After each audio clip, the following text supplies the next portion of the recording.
ये पेशेंट आया हमारे पास और इनका सिंगल पी शॉट किया था 2 महीने पहले, और हमने कहा था कि पी शॉट से अगर आपको फ़ायदा हो तो आप पी शॉट प्लस पे या अल्ट्रा पे स्विच कर देना। जब दोबारा आए हैं ऑब्वियसली इनको फ़ायदा हुआ।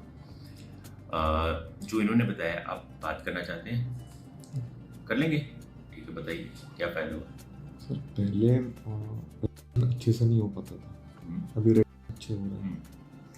तो कोई टैबलेट भी लेते हो साथ में? हाँ, इसके साथ मैं टडालाफिल अगर मैं यूज़ कर लेता हूँ तो बहुत अच्छा इरेक्शन आता है। देखिए, जब भी हमारे पास पेशेंट आते हैं तो डिपेंड करता है, मैं जब असेस करता हूँ कुछ को दवाई लिखता हूँ, कुछ को दवाई नहीं लिखता।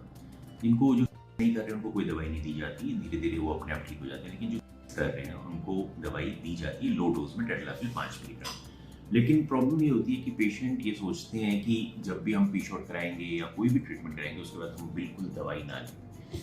पर्पज़ ये नहीं है। पर्पज़ ये है कि अगर आप ज़्यादा मिलीग्राम की दवाई ले रहे हो तो आप कम पे आ जाओ, कम पे ले रहे हो तो धीरे धीरे एक दूसरे, ऐसे नहीं कि फर्स्ट सेशन में, धीरे धीरे वो बंद हो जाए। और अगर आपको असर नहीं आ रहा दवाई का तो आने।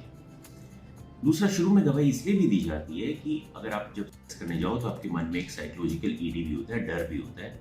तो अगर आप दवाई खा लेते हो उसको आपको साइकोलॉजिकल बेनिफिट मिलता है। तो जब अगर आप सक्सेसफुल हो जाओगे तो धीरे धीरे हम दवाई छुड़वा सकते हैं। लेकिन अगर आप यहाँ से पी शॉट करवा के गए और आपने मेरे कहने के बावजूद भी दवाई नहीं ली, तो उसमें ये होगा कि जब आप करने लगोगे तो आपको फिर डर लग जाएगा, और अगर आपकी नहीं आई तो आप और मायूस हो जाओगे। तो जो अगर मैं सोच समझ के ही कोई दवाई लिखता हूँ तो मेरी आप सबसे ये रिक्वेस्ट है कि अगर मैंने दवाई लिखी है तो उसको लें।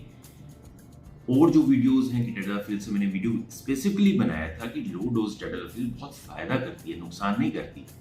तो अगर और जो वीडियोस हैं जो लोग अनक्वालिफाइड है वो भी बना रहे हैं, हर तरह के आपको डरा रहे हैं, उनको थोड़ी देर के लिए आप नज़रअंदाज करके जो आपको रिकमेंडेशन दी है वो करें, आपको कोई नुकसान नहीं होगा। तो इसको ज़रूर याद रखें, दवाई किसी भी बीमारी का इंटीग्रल पार्ट है, धीरे धीरे ही उसको छुड़वाया जाता है। एकदम से छोड़ना बिल्कुल भी समझदारी नहीं है, और कोई जादू नहीं है कोई भी ट्रीटमेंट की एकदम से किया और आप ठीक हो गए, ऐसा नहीं होता, टाइम लगता है।